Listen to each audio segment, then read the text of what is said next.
அமைச்சர் பெருமக்களே, அனைத்து மாவட்டங்களில் இந்த நிகழ்ச்சி நடைபெற்றுக் கொண்டிருக்கிறது. இதே உடல் நிகழ்ச்சி நடந்து கொண்டிருக்கிறது. அந்த நிகழ்ச்சிகளில் பங்கேற்று சிறப்பித்துக் கொண்டிருக்கக்கூடிய மாண்புமிகு அமைச்சர் பெருமக்களே, சட்டமன்ற நாடாளுமன்ற உறுப்பினர்களே, நிகழ்ச்சியில் கலந்து கொண்டு சிறப்பித்துக் கொண்டிருக்கக்கூடிய அருமை நண்பர் நாடாளுமன்ற உறுப்பினர் TR பாலு உள்ளிட்ட சட்டமன்ற உறுப்பினர்களே,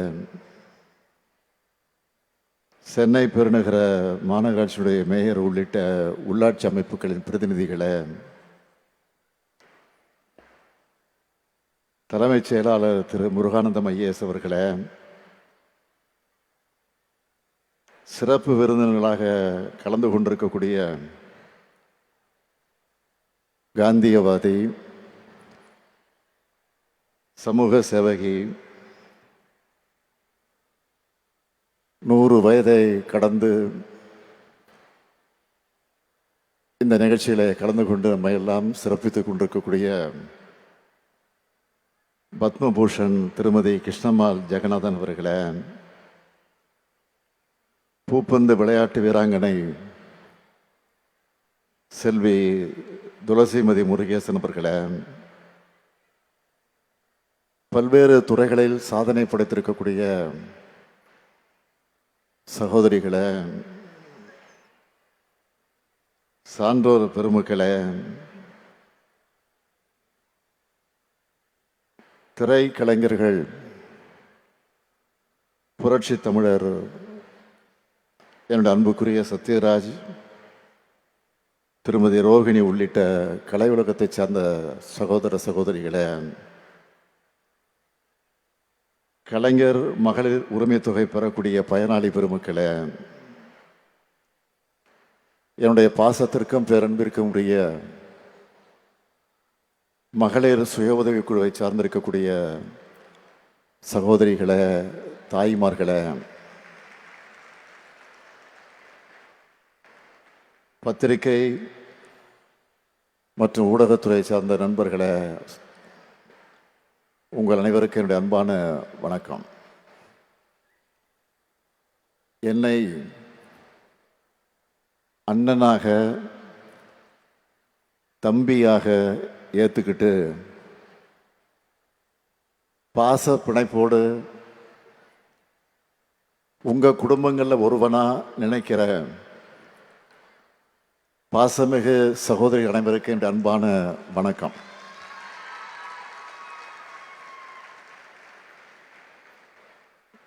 நான் இந்த நிகழ்ச்சிக்கு 3 மணி நேரம் ஆகியிருக்கு. இங்கே பேசிய எல்லோருடைய பேச்சை கேட்டேன்னு சொல்றதை விட, நெஞ்சை உருக்குற தன்னம்பிக்கையும் புது நம்பிக்கையும் கொடுக்கிற உங்களுடைய கதைகளை, பேச்சை கேட்டு மகிழ்ச்சின்னு சொல்றதை விட நிகழ்ச்சியில் இருந்தேன்னு தான் நான் சொல்லணும். உள்ளத்துல இருந்து பேசின உங்களுக்கு உற்சாகமா கைத்தட்டல்களை வழங்கின சகோதரிகள் அனைவருக்கும் என்னுடைய நன்றி நன்றி நன்றி. என்னுடைய நன்றி என்பது இந்த கடமையை சிறப்பா, இன்னும் சிறப்பா ஆற்றணும் என்ற உணர்வோட வெளிப்பாடு. இந்த நிகழ்ச்சிக்கு சிறப்பு விருந்தினரா 2 பேர் அழைச்சிருக்கிறோம். ஒருவர் மரியாதைக்குரிய அம்மா கிருஷ்ணம்மாள் ஜெகநாதன் அவர்கள். தன்னுடைய 100 வயதில் நிறைவாழ்க்கை வாழ்ந்து பொது வாழ்க்கையில் வெற்றி பெற்றவங்க, ரொம்ப பொருத்தமானவங்க. இன்னொருத்தர் இளம் வெற்றியாளர் சகோதரி துளசிமதி முருகேசன் அவர்கள். எவ்வளவு சிறப்பாக பேசுனாங்க, விளையாட்டில் மட்டும் இல்லை, விளையாட்டுத்துறையில் மட்டும் இல்லை, அரசியல் துறைக்கு வந்தாலும் இவங்க தான் நம்பர் 1 இருப்பாங்க. இந்த வயசில் எல்லா சவால்களையும் வென்று சாதனை செஞ்சிருக்கிறார். அவரும் ரொம்ப பொருத்தமானவர். இவங்களை விட சிறப்பான விருந்தினர்கள் யாரும் இருக்கவே முடியாது.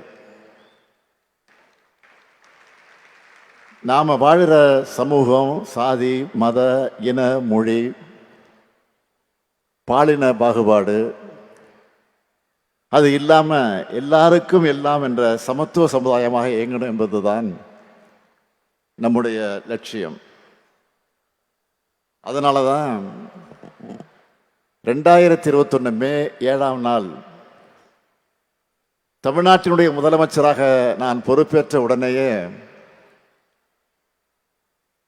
நம்முடைய அரசு திராவிடமான அரசுன்னு சொல்லி ஏராளமான முன்னோடி திட்டங்களை செயல்படுத்த தொடங்கின. நம்ம லட்சிய பயணத்தில் மிகப்பெரிய முன்னெடுப்பா வரலாற்றை திருத்தி எழுதும் திட்டமா அமைஞ்சிருக்கிறது தான் கலைஞர் மகளிர் உரிமை திட்டம். இந்த திட்டத்தை அறிவிக்கும் போதே தெளிவா சொல்லிட்டோம், இது உதவித்தொகை இல்லை, உரிமை தொகை. திட்டங்கள் என்பது கொள்கைகளோட சிந்தனைகளோட செயல் வடிவம். ஒரு திட்டத்தோட வெற்றி என்பது அதை வெற்றிகரமாக செயல்படுத்துவது மட்டுமல்ல, அந்த திட்டத்தை பொதுமக்கள் எந்த அளவுக்கு சிறப்பாக பயன்படுத்திக்கிட்டு தங்களுடைய வாழ்க்கை தரத்தை, சமூக நிலையை மேம்படுத்திக்கிறாங்க என்பதில் தான் அந்த திட்டத்தோட உண்மையான வெற்றி இருக்கு. அந்த வகையில் கலைஞர் மகளிர் உரிமை திட்டம் மாபெரும் வெற்றி பெற்றிருக்கு. பெரும்பாலும் மாநிலத்தில் இருக்கிற மகளிர் மாதம் 1000 வாங்குகிறாங்க. விடியல் பயணத்தில் மாதந்தோறும் கிட்டத்தட்ட 1000 ரூபாய் மிச்சமாகுது. புதுமை பெண் தமிழ் புதல்வன் திட்டங்கள்ல தங்களுடைய பிள்ளைகளுக்கு மாசம் 1000 ரூபாய் கிடைக்கிறதுனால அந்த வகையில் ஒவ்வொரு குடும்பத்திலையும் பணப்புழக்கமும் சேமிப்பும் அதிகரிச்சிருக்கு. இப்படி திராவிட மாடல் அரசினுடைய முத்திரை திட்டங்கள், அந்த திட்டங்களை முதலீடா மாற்றி தங்களுடைய பொருளாதார வலிமையை தமிழ்நாட்டு பெண்கள் உயர்த்தி இருக்கிறாங்க. இதைதான் இந்த திட்டத்துடைய வெற்றியா நான் பார்க்கிறேன். இது நேரடியான பலன்கள் என்றால், கையில் காசு இருக்கிறதால பெண்களுக்கு கூடுதல் சமூக மதிப்பு, அந்த பணத்தால சத்தான காய்கறிகளை வாங்குகிறது, குழந்தைகளுக்கான கல்விக்கு செலவிடுறதுன்னு வாழ்க்கை தரம் உயரவும் மறைமுகமாகவும் இது உதவிக்கிட்டு இருக்கு. இங்க பேசுனதெல்லாம் நீங்க கேட்டீங்க. கலைஞர் மகளிர் உரிமை திட்டம், நன்னில மகளிர் நில உடைமை திட்டம், விடியல் பயணம், மக்களை தேடி மருத்துவம், சுய உதவி குழுக்கள், வெற்றி நிச்சயம், நலங்காக்கும் ஸ்டாலின், பெண் தொழில் முனைவோர், விளையாட்டு, தோழி விடுதிகள்னு நம்ம திராவிட மாடல் அரசோட எண்ணற்ற திட்டங்களால பயனடைஞ்ச வெல்லும் தமிழ் பெண்களா அவங்களுடைய வெற்றிகளை சொல்லும்போது திராவிட இயக்கத்தோட தொண்டனா எனக்கு அளவில்லாத பெருமை உண்டாகியிருக்கு. இந்த கலைஞர் மகளிர் உரிமை திட்டத்தோட வெற்றியினுடைய உச்சம் என்ன தெரியுமா? அண்டை மாநிலங்கள் கூட இந்த திட்டத்தை தங்களுடைய மாநிலங்களில் செயல்படுத்திக்கிட்டு இருக்காங்க. இன்னும் சொல்றேன், மக்கள் நல திட்டங்களை இலவசங்கள்னு கொச்சைப்படுத்துறவங்க கூட இந்த திட்டத்தை அவங்க மாநிலங்களை செயல்படுத்த தொடங்கிட்டாங்க. மத்திய பிரதேசம், மகாராஷ்டிரம், சத்தீஸ்கர், ஒடிசா, புதுச்சேரி, அது மட்டுமல்ல இப்போ கர்நாடகா, ஜார்க்கண்ட், இமாச்சல பிரதேஷ், மேற்கு வங்கம், சிக்கிம் என 10 மாநிலங்களில் உரிமை தொகை. மகளிர் மறுமலர்ச்சிக்கான திட்டமா உயர்ந்து நிற்குது. இதையெல்லாம் நான் மேடை அலங்காரத்துக்காக, பெருமைக்காக சொல்லுகிறேன் என்று யாரும் கருத வேண்டாம். நாம கொண்டு வந்து செயல்படுத்தப்பட்ட இந்த திட்டத்தால சமூகத்தில் ஏற்படுத்தி இருக்கக்கூடிய தாக்கம் குறித்து பொருளாதார அறிஞர்கள் ஆய்வு செஞ்சு அறிக்கையாகவே வெளியிட்டிருக்கிறாங்க. முன்னணி ஊடகங்கள் பலவற்ற தலையங்கங்களும் வந்திருக்கு, கட்டுரைகளும் வெளியாகிட்டு இருக்கு. கடந்த ஆண்டு மார்ச் மாதம் 27ஆம் தேதி தினத்தந்தி பத்திரிகையில் ஒரு தலையங்கம் எழுதியிருந்தாங்க. அந்த தலையங்கத்தில் ஒரு கார்ட்டூனும் போட்டிருந்தாங்க. அதில் மகளிர் சுயமரியாதையோட வாழ நான் 3 திட்டங்களை செயல்படுத்தி இருக்கிறதாக போட்டு, புதுமை பெண் திட்டம், விடியல் பயணம், நடுநாயகமாக இருக்கக்கூடிய கலைஞர் உரிமை திட்டம் ஆகிய அரியணைகளில் பெண்கள் உட்கார்ந்துருக்கிறதாக வரைஞ்சிருந்தாங்க. அதோட மகளிர் சமுதாயத்தை கை தூக்கி விடுவதற்காக இந்த திட்டங்கள் காலாகாலத்திற்கு பெயர் சொல்லும் திட்டங்களாக இருக்குன்னு பாராட்டி எழுதியிருந்தாங்க. இந்த பாராட்டுக்களை எல்லாம் தலையில் ஏற்றிக்காம நெஞ்சில ஏந்தி தந்தை பெரியார், பேரறிஞர் அண்ணா, தலைவர் கலைஞர் ஆகியோர் வழங்கி இருக்கக்கூடிய உணர்வோடு சொல்றேன், இந்த 1000 ரூபாய் என்பது ஒரு தொடக்கம் மட்டும்தான். 10 ஆண்டுகள் பாழ்படுத்தப்பட்ட தமிழ்நாட்டோட வளர்ச்சியை மீட்டெடுத்து வரலாற்றிலே இல்லாத அளவுக்கு, இந்தியாவிலே எந்த மாநிலமும் சாதிக்காத அளவுக்கு பொருளாதாரம் வளர்ச்சி அடையும். 16 விழுக்காடு ஜிஎஸ்டிபி வளர்ச்சியும் நம்ம திராவிட மாடல் அரசு சாத்தியப்படுத்தி இருக்கு. இந்த வளர்ச்சியில மகளிருக்கான பங்கு நிச்சயம் கிடைக்கணும்னு நினைச்சேன். கலைஞர் மகளிர் உரிமை திட்டத்தில் இதுவரைக்கும் 13,75,492 சகோதரிகளுக்கு மாசம் 1000 ரூபாய்னு இதுவரைக்கும் 28,000 ரூபாய் வழங்கி இருக்கிறோம். எண்ணிக்கையை உயர்த்தணும்னு சொன்னேன். அதுக்காக மக்களுடன் ஸ்டாலின் முகாம்கள் மூலமா விடுபட்ட மகளிரும் விண்ணப்பிக்கலான்னு அறிவிச்சு இன்னைக்கு காலையில் 16,94,339 பேருக்கு அக்கௌண்ட்ல 1000 ரூபாய் போட்டுட்டோம்.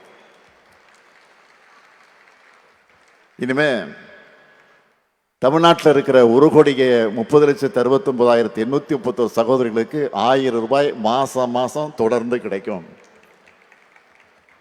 தலைநிபரும் தமிழ்நாட்டில் பெண்கள் உயர்ந்து நடைபோட நிச்சயம் உரிமை தொகையும் உயரும், பெண்களுடைய உரிமையும் உயரும். உறுதியாக சொல்றேன், எதிர்காலத்தில் வரலாற்று ஆசிரியர்கள் வரலாற்று எழுதும் பொழுது மகளிர் முன்னேற்றத்தினுடைய புதிய அத்தியாயத்தை ஸ்டாலினுடைய திராவிட மாடல் ஆட்சியில தொடங்குச்சுன்னு தான் எழுதுவாங்க. இந்த உரிமை தொகை உங்களுடைய உயர்வுக்கு மட்டுமல்ல, உங்க மகள்களோட உங்க மகன்களோட கல்விக்கு பயன்படணும்னு விரும்புகிறேன்.